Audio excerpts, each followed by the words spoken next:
right now I'm a better steward with less than I am with more. I've gotten better, but I need to learn how to take those same skills and apply them at bigger levels, because to whom much is given, much is required. And so if I want to be better, I have to show and prove that I can be a steward over this bigger thing. If you're faithful over the few things, I'll make you ruler over many. I'm quoting on the script. Started out, I was local. Now I'm seeing things global. Change thoughts, direct your mind. You will shine in due time. Stay on track, handle business. That's how you keep on winning. Ain't no quitting, no complaining. This is simply the beginning. Started out, I was local. Now I'm seeing things global. Started out, I was local. Now I'm seeing things global. Started out, I was local. Now I'm seeing things global. Step-by-step actions that I got laid out. Those who fail to plan to fail. And a confused mind does nothing. Peace, love, prosperity, family. It's your host, King Enlighten, on the Move Different podcast. And this is episode 1. And on today, I have my very first guest, a special guest, LaTisha Randolph. Hello. LaTisha, thank you for joining the podcast. Thank you so much for having me. Appreciate you.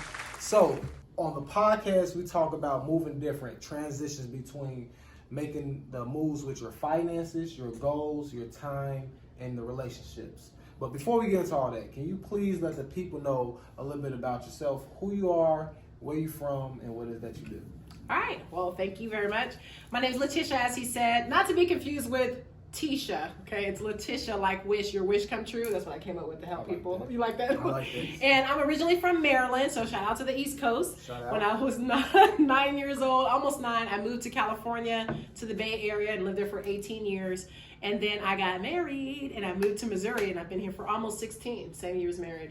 I am the mother of 3, the wife of 1, and I have a pretty extensive background. I've worked for the government, trucking company.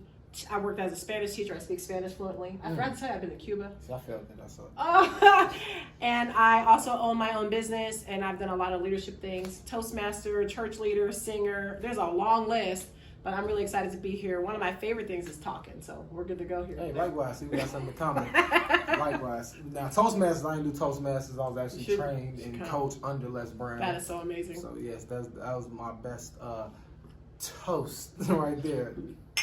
That speaking engagement. So, with that being said, when you mention all the things that you just mentioned, most people look at that as a jack of all trades. Well, I like to call that as a serial entrepreneur. Okay. So when it comes to that, what was your inspiration as a child? Like, did you set out that you wanted to do all these things, or was it something specifically that you wanted to do early on?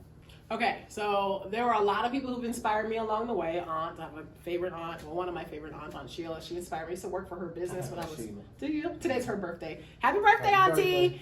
She inspired me because she was always doing something entrepreneurial or business-like. She would take me along on her jobs and find a way to bring in teenagers. So I worked and stuff in labels, ended up on phones or reception, etc. But one of the things that really inspired me, and I'm sure this inspired some others, was the Cosby Show. Because they showed us that Black people could have success. And I really liked Claire Huxtable because she spoke Spanish and she was an attorney. And so if you were to ask me, what do you want to be when I was in the 5th grade? I would have said attorney. Okay. But then I started thinking about it. And as I got older and went to college and did all that, I wasn't really sure if I wanted the extra debt, number one, or if I could have that same life that she had, which was TV, and be able to have a family and really take care of them and be there for them. Because you really work long hours. I would have wanted to do litigation and things, but so I pursued some other things as I went along in life. Okay, not bad, not bad. Now, speaking on family and speaking on the Cosby Show, which is a great show, how did you go about? Now, this is getting to the podcast. How did you go about relationships prior to being married? Like, how was the moments, like, far as challenges or certain things that you didn't like? What's some stories you can share with us when it comes to relationships? Okay, now what kind of relationships? We talking guy and girl, let's talk personal relationships when it comes to your friends. Let's start with friends. Before you start getting serious about your life and getting married and going off to college, as friends, how was that type of setting? Yeah, so I learned through church, and as I got older, I learned through the business that I'm in that relationship circles are super important. So I hung around people who were like-minded, who had the same kind of goals. So I had Christian friends in college, and they helped me stay saved, right? Because college can be wild, and it wasn't wild for me because I didn't hang out with the wild. Although I did try to go to a couple parties, and that didn't work out so well. One time I went, and the music was so loud, and it was so dark, and someone spilled their beer on me, and I was like, oh my God, I don't need to be here. I'm not supposed to be here. So I left. It was just too much. And that just really wasn't me anyway. I had to learn to really be me. I couldn't dance, nothing. I didn't fit in that way. So, but I would hang around people who were trying to wait for marriage like me, and people who had Christian values so that I could stay and grow in God. Yeah. Okay, awesome. That helped me. Well, I'll share that with you. I can't dance neither, and I was probably got to spill beer on you. Even though we're in different age brackets, I spilled a few beers on some people. Apologize if you're watching this podcast. It's so stinky. Beer is so, it's like, well, who wants, it's like liquid wheat. I got put on it early. So with that being said, now let's go into the business relationships. Now, were you always business minded going into college, or like what happened? No, I wasn't. Okay, so right after college, I was a teacher at a Christian school in San Francisco. I taught grades preschool to 8th grade, and I ran into a friend from college at a graduation, and he gave me his card, and on it said prepaid legal services. Well, remember that little I want to be an attorney thing? It like ignited something. I was like, oh my gosh, what is this? What do you do? Well, in network marketing, they don't tell you right away. So he took me through a series of exposures, and I got to learn about it, listen to some audios, went and had lunch with some people, went to a webinar, looked at his website, and I was really intrigued by the mission of the company to provide equal access for all to justice. And I liked that because it really tapped into that legal piece that I had in me. And so I got started at 24 years old, and I'm still with that same company 17, almost 18 years later. Congrats. So I learned the business principles from that. I learned a little bit from my aunt because she had owned her own business for a while, but I wasn't thinking, when I grow up, I'm going to have my own business. But when I got introduced to that company, it was more like a plan B that I turned into a plan A after daycare became a $1,200 thing. So it just evolved over time. Like I think a lot of our lives, I think, when I think about life and some of the ideas that we have early on, and then you live some life and you try some things and you're like, I don't really like that. Because I speak Spanish, I'm gonna tell you, I translated a conversation for my aunt for her insurance business one time. And I charged her, but I didn't charge her what you could charge, because you can charge almost $200 an hour just on the phone, and like $400 and something if you're on video and things. And I just charged her a small rate, but by the time I was done, it was like a 2-hour thing. I was like, I don't want to do this. I'm so glad this is not my job. I was exhausted. Because you got to translate what you say, what they say, make sure they understood what you said, make sure you understand what they said, and then come back and tell them and make sure they understood what they were talking about. That's a spiral. I'd rather just have conversations and talk to people in Spanish and teach other people how to do it. I don't want to be an interpreter. Yeah. At least you have a little bit of clarity. Not all day. Not all day. But maybe here and you there. did enjoy it, though. No, not that. So it's been not all day. Not at all. Not at all. I would do it. If she was paying the full rate, I might have enjoyed it more. Like a money motivation. Okay. Money motivation. Fair enough. So that brings, speaking of money motivation, let's go into that topic, money. Has there been any slip ups, or currently, like when it comes to the way you maneuver with money? Has there been any slip ups, and you regretted how you move with money? Oh yeah. I mean, even last week. So when I think about my relationship with money, I had to learn, one, that you have to get rid of the old thinking that says money is the root of all evil, instead of the love of money is the root of all evil. People misquote that scripture all the time, and learn that with more money, good people can do more good things. Mm-hmm. But if you think about like what society says, things like filthy rich. Well, why does it have to be dirty? Why can't it be like clean rich? Think about that, true. Yeah, filthy rich, and money doesn't grow on trees. Money ain't everything, but we need it. Mm-hmm. That's how we pay for our places that we live in, the things that we do, the experiences that we have. Hey, the Bible says money answers for all things. It does say that, but we treat it so poorly, and we act like it's bad to have. Or we get mad when people have a lot of it, and we make them bad people. They think that they're so rich, and instead of saying, what can I do to be more wealthy? So for me, I had to change my relationship with money. I learned that through the business environments that I was in. And then what I'm learning to do now is be more aware of how I'm spending it. Okay. Because there have been ups, And there have been downs. And I've learned a lot during the downs because I know how to take a pack of chicken, like chicken breast boneless, like about this big, and turn it into 3 meals with leftovers for 5 people. You had to have some hard times growing up. But those are good skills because if something happens and maybe there's an unexpected thing, you got to know how to survive. I think Black people are really good at that. Facts. Or maybe people who have been through hard experiences might not just be a Black thing. But my mom taught me, you make that casserole, you add that rice and the cheese and the broccoli, you put it all together, that chicken turns into a whole meal. Believe it or not, I just had casserole for my first time 2 months ago. Really? It was delicious. I think it's one of my favorite things now. Oh, it's good. Put a little vegetable on the side. But I know how to do that now. But what I want to get better at is being right now I'm a better steward with less than I am with more. I've gotten better, but I need to learn how to take those same skills and apply them at bigger levels, because to whom much is given, much is required. And so if I want to be better, I have to show and prove that I can be a steward over this bigger thing. If you're faithful over the few things, I'll make you ruler over many. I'm quoting all the scriptures and stuff. But Okay, no, let's get quotable in here. Let's get quotable in here. But yeah, speaking on that, being bigger on all things. So to continue on the money topic, money.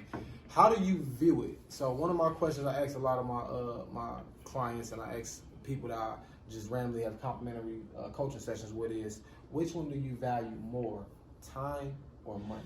time. Can you elaborate on that? Okay, so time is something that you can't get back. Once it's gone, it's gone. If I have lost some money, I can earn it again. And I can use my time to do that. So we have to really value time. And I had to learn some hard lessons with time, because there have been a few instances where I have been late, and I'm a recovering late person. I'm so much better than I used to be.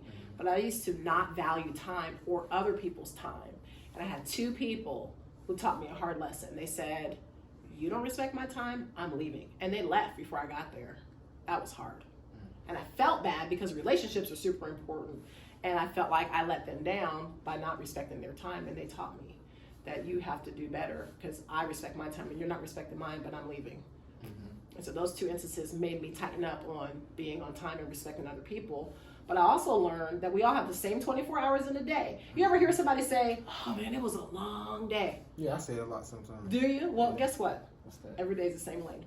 They're all 24 hours, Thanks, yeah. okay? They're 24 hours. And my business coach, shout out to Coach Fardell. Shout out to Coach Fardell. He helped me. I remember I was sitting at my table and I was overwhelmed because I felt like I didn't have any time. I had all this stuff going on. So it was this big, heavy feeling of overwhelm. And the first thing he had me do was take all that stuff that was in my head and put it on paper. And that helped empty that stress. So put it on paper. The second thing is he asked me if I was using the calendar. And at that time I wasn't using the calendar. He says, you need to use a calendar. And I recommend that you do an electronic calendar. I was a little rebellious at first because I was used to I want to write it on paper. I want to see it. He says, you'll be able to have a more effective experience if you use an electronic one. The last thing he had me do was a time picture. So anyone can do this. You just take a piece of paper, or you can find one online, and you write out, you make a little chart with all the days in their columns for the week. So all 7 days, and then maybe start at 5 in the morning, 6 in the morning, whenever you wake up, all the way to 11 o'clock at night. And in each of those blocks, you put in all your priorities, the things that are non-negotiable. Not stuff you can decide on, but non-negotiables, like, we got to eat. So eating, you probably have dinner time in there, right? Got to feed my family. Church for me on Sundays, there's a 3-hour block there, 3 or 4 hour block. That's really important to me. It's a priority. Kids to school, doctor's appointment for husband, or whoever, all that stuff. I put all that stuff in my blocks, and he asked me to get back to him with how much time I found, including nights and weekends, that were available. You know how many hours I found? I'm curious. 30. 30 hours. I found 30 hours. In a day or a week? In the week. I know. Well, you know what I said it had long days. Are you trying to see if I paid attention? Yeah. So in the week, I found 30 hours. That's almost a full-time job's worth of hours. But I felt like I didn't have time. Well, it goes with one of your things. What's your thing? Sharpen your awareness. So when I became aware, then I was able to move differently. Hey, that's your thing. Move different. So I was able to move differently because now all this talk and all these feelings are in the reality on this paper. So you might feel a certain way, but let's take a look at it. and let's see what the reality is. I like that. And so I took a look, and then I started changing how I use my time, and I started using the phrase, let me check my calendar. Because I didn't do that before. I was just, whatever we're doing today. There was no real plan other than if I was working, but it was like, okay, whatever. And now it's, hey, let's figure time. Sometimes my husband messes with me because let me tell you this one time. He accidentally linked his calendar to my calendar, and so all my little alarms were going off on his phone. And if this was in August, it was my friend's birthday, and this thing popped up and said, Wendy's birthday. And then I went to go pick him up because I forgot what was happening. But I picked him up in the car. He's like, he said, who's Wendy? I was like, what are you talking about? It's like, I said, what happened? He said, I keep hearing all your alerts and all this stuff is going on. I said, you don't want to be on my calendar? He said, no. He said, who's Wendy? We would just laugh so hard because there were so many things in there. He doesn't really use a calendar like that. And he didn't want to be in there because there's all my stuff. But I've learned how to use that calendar, and it's made my life better. So I always check. I don't just say yes. I look, see if I can. Yeah, see? I got about 4 calendars. That's too many. No. See, you got your phone. So take notes, y'all. You got some of us that's still old school, paper. Then we got the calendar. So as you see on my wall right here, I have a calendar. Okay. I have another calendar I bought that's right on my bookshelf that I'm putting on my refrigerator because I was always taught to keep your goals in front of you. Oh, okay. So I recently learned there's a difference between targets and goals. Okay. Goals is something that you set out that you don't know if you're going to achieve because tomorrow's not promised. But it's a goal. It's an ideal.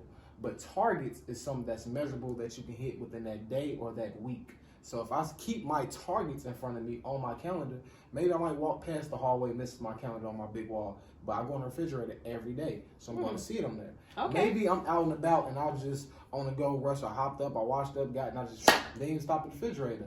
But I have a reminder on my phone that goes off. Okay, I like it. Okay, maybe I'll bring some paper to get me a calendar, put my goals on it. What I don't want to do is put all my stuff in there, but I can definitely put my goals on there and see it. That's a good way to put it up. I like that. Thank you very much. No problem. Sharing tips. Tip exchange. King and light. Got that light. So that's right. You got all kinds of things. Okay. Yes, indeed. So when it comes to this time, you say you value time over money because time is something that you can't get back. You're right. Are there any moments that you regretted spending time doing something that you wish you could have utilized different? All the time, man. Sometimes I'll find myself picking up the phone and having a conversation that lasts an hour, maybe an hour and a half, when I was supposed to be doing something else, and I knew I should have not answered. It's like, dang, man, I can't get that time back. I just wasted this time. I was supposed to be doing this right now. And I have to get more disciplined because I like to have fun. Sometimes it's just more fun to talk. I told you I like to talk. So there have been many times where that's happened. There have been other times where I had to learn that you don't have to answer every call. Yeah, I had learned. I'm still learning that. And so sometimes people have to go to voicemail and you can call them back. But in this new world, where it's not just an answer machine that you check every couple of days, now everybody thinks because your phone is with you, you're supposed to pick up the phone. If you don't, they feel some type of way. Right. So I have to train them. I train people how this works with me. And I learned that's my fault if I let them do anything else. So mom will call me sometimes back to back to back. And I'm like, Mom, if it's not an emergency, don't call me back to back because then I think it's an emergency. And then if there ever is one, I'm not going to think it's one because you called me all those times and it's never been anything. So I said, just leave me a voicemail. I promise I'll call you back. And she's gotten much better at that. So she might call if I'm in a meeting. I can't take it right now, so I call her back. There have been other people who've called 2 times in a row and I knew it was an emergency because they never do that. But I had to learn that with the time that I'm using, what I'm supposed to be doing and focusing, which I'm still getting better at, during this time for this block, I'm supposed to be doing this right now. And I have to sit and get it done. And if I let distractions come in, I'll never get anything done. Definitely. No. So now earlier you asked me, now be specific when I talk about relationships, talk about personal business. Now when it comes to relationships overall, are you selective with personal and business or only personal or only business? So I treat everybody with love and respect, no matter who. But the people that I spend the most time with, like my husband, that's a very important relationship. So I spend a lot of time with him. I want to make sure I spend time with him. And sometimes I make myself go downstairs and sit on that couch and watch football with him, even though I don't care for football as much as he does. I'm spending time with him because that's an important relationship to cultivate. I'm spending specific time, like the other day with my daughter, with just me and her went to the mall, nobody with us. She needed that time by herself. As far as friends, I'm hanging out with people who are like-minded. A lot of my friends are in business with me, or they're business-minded, or they're positive, and they're trying to do something with their life. They're not just like sitting around, let's just do nothing. Like, I don't go out to drink and get drunk. That's not anything that I want to spend my time doing. So I'm with people who are looking to get better. Like, hey, let's go to this seminar. That's fun to me. Or, no, maybe let's go to the movies. I like the movies. But if I go to the movies, I want dinner or something after so we can talk and spend real time together. So as far as friends, yeah, I guess you could say I'm selective with who's considered a close friend, but I'm good at making friends quickly. Okay. Yeah. So can you share with the audience, well, you said earlier back in the day you went to a party, found out it wasn't your thing. That's not my thing. But I'm pretty not sure. That kind of party. Dark, beer, like really, I don't even know what the music was. I just was like, I'm not supposed to be here. So back then compared to now, I know you wasn't looking like, where's the closest seminar? So what type No.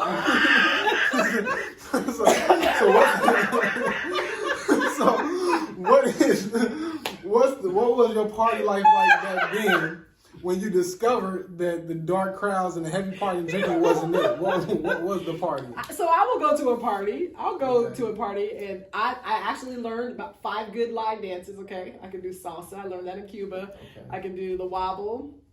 Except for that little cha-cha thing where you have to turn, I always mess up. So I just kind of spin and count and get back in with the... That don't work. It does. It do? Yeah. You gotta learn how to do it right. Just spin, and then I can do the cha-cha, the little Cupid shuffle. I do electric slide.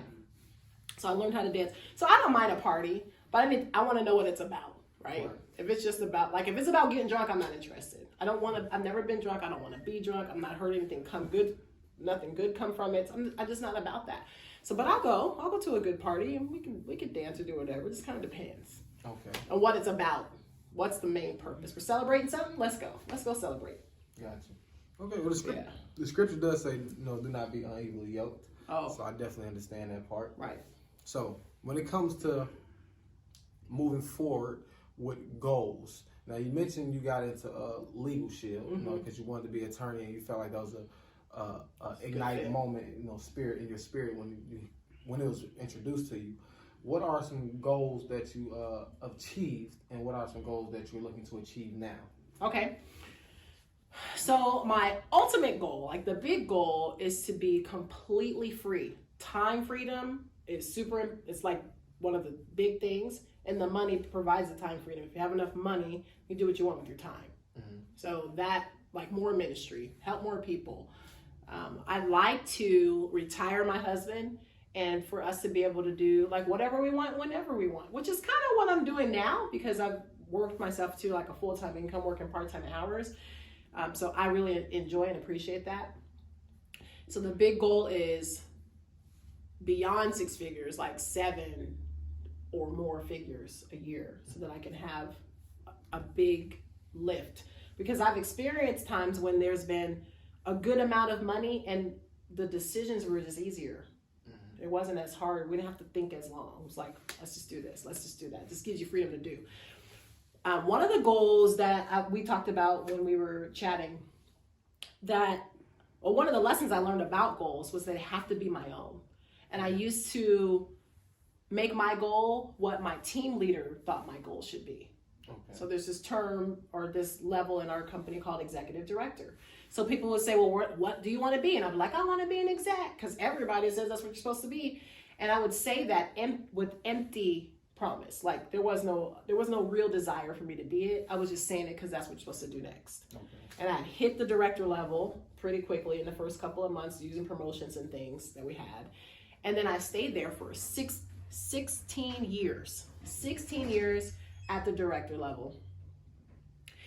And I was talking to another friend, Coach Steve Bacon of Belief Theory. Amazing. Check him out. Shout out to Coach. You guys say that part. You stole my shout. Shout out to Coach.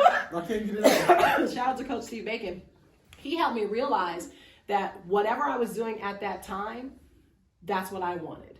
He said, if you wanted anything else, you would go for it. He said, so whenever you want executive director, you'll go for it and you'll do it. Just like you earned those trips. I had earned some trips. He says, when you wanted it, you went for it, you got it. And he let me know that even at the level of income I was making at that time, very spare time, part-time, extra, $1,100 or so per month. He says, as a mom, do you know how many moms would love to make that kind of money from home with their kids? You got to look at this differently. This is success. This is what you see as success. It is not someone else's definition. And so I took that to heart. And then I think it was about a year later, I decided finally that I wanted to go to the next level. And when I made that decision, my coach and I talked about it. And I went into our Legal Shield private group for our company that has like 33,000 people in it. And I went live. You can't hide from the live. I can do a little pre-recorded video and then make it sound what I want. But when you're talking live, it's live. So I went in there and I said, hey, everybody. I told them who I was and what my goal was. I said, I'm going to go from director. I've been a director for 16 years. And I'm going to be senior director, which is the next level up. And that's like $700 in premium. And so like I say, you sold a $25 plan per month. That's $25 in premium if they pay that part per month. So that's like maybe 14-ish sales or so. And so I went for it. And I told them I was going to post my numbers every single day. I was going to be accountable. And I was posting my numbers in that group every single day. And at the end of that month, I made it to 279 out of the 700. So I missed it. But you know what I did? What's that? That next month, on the 1st, I got back in there. I went live again on camera. And I said, hey, everybody, here's how I did. I got 279 out of 700. And I'm going for it again. With the same enthusiasm and energy and drive, I went for it, posted my numbers almost every single day. And at the end of that month, 404. So I got better. Yep. I still didn't make it though. But you know what I did? But you can guess. Same thing. Got back on that live video and told everybody, hey, I got to 404. Here's what I learned. Here's what I'm going to do. I'm going to do it again. Post my numbers almost every single day. And then on the 24th of August, we hit it. Like 702. It was me and 2 other ladies. We hit it. And by the end of that month, we made it to 914. So the crowd goes wild, right? The crowd goes wild. Everybody's watching it, thousands of views. People were inspired. They loved the transparency. And then the following month, now that I could see further than I saw before, I was like, oh my gosh, I did it. We did it. I'd never done it before. It boosted my confidence. So the next month I got back in there, did a live video, and I said, I'm going for the next level from there, which was executive director for the first time. And we hit it by the end of that month. $1,400 something in premium, and like 11 people did that. And from there, I grew and earned another trip and kept sharing my numbers. To this day, I still go in and I do live videos. I tell people what I learned and tell them what I'm working on and all the failures and things that have happened. And then I just move from there and I just keep growing. And it's so much fun. Okay. To just be real and truthful and transparent. It's freeing. You're not trying to be something that you're not or saying something you're going to do that you don't really want. Speaking on transparent, a lot of people, they have this complex of not wanting to share their goals. They feel like you speak your goals out loud with people, you block your blessings. But that wasn't the case for you. So what gave you the confidence to even put it out there? Because I got this thing called the feature effect. The feature effect, a feature is like when you either bring someone on, you collaborate, or your new feature this. It's an add-on, right? So what we tend to add on our lives is fear, and then we don't like being transparent because we don't like being vulnerable. So how were you able to not slip into a self-depression when putting them goals up and falling short? I know, right? I'll tell you what, it was scary because everybody was watching. But what helped me, and I knew this was going to happen, it's almost like a reverse effect. When I went public in the private place, but it was still public for the whole company to hear, and I said it out loud to everybody that I was going to be doing this and going for it, it made me more accountable. And it made me I wanted to keep my word, which is why I put my numbers up. But here's what I learned. I learned that this whole failure, I didn't make it, that's not how I look at it anymore. I see that whatever happened as data. Okay. Feedback. So when I hit that first month, when I got 279 out of the 700, that showed me where I was at that time.